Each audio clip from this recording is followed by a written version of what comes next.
քիչ բարձրաբանում են, ինչու միջև հիմա չեն բացահայտել ոստիկանները։ Տեսեք, վերջերս ես բան էի նայում, ստատիստիկա էի նայում, փաստորեն 2018 թվականից մինչև 2024 թիվ 1100-ից ավել դեպք է եղել ոստիկանների խոշտանգումների մասով եւ 1110 քանի դեպք է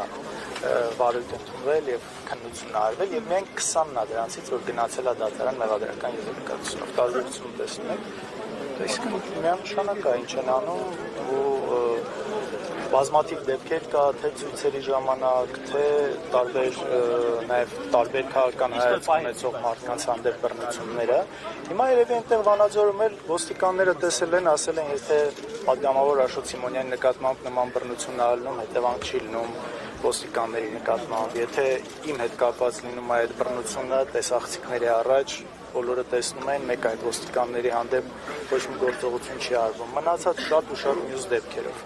իրանք էլ երբ մտածել են դե ուրեմն մեզ էլ է կարելի այդպես է չէ ցանկացած անպատժելիություն ծնում է նոր հանցանքներ այստեղ գործեր կա որ տարիներով նման գործեր իբր գործը հարուցվում է եւ հետո ոչ մի բան, ոչ մի հետևանք։ Հիմա ինչ արդյունք եք ակնկալում, կարծում եք այս ամեն ազդեցություն կունենա թե ոչ։ Նախորդից մեր այն ինչ ասացի ես, բոլոր փորձերը ոչ մի լավ ակնկալիքի, այսպես ասած, տեղ չեն թողնում, բայց շատ լավ է, որ մարդիկ եկել են, այսքան մարդ է հավաքվել ու վերջո պահանջում են արդարադատություն, պահանջում են արդարություն,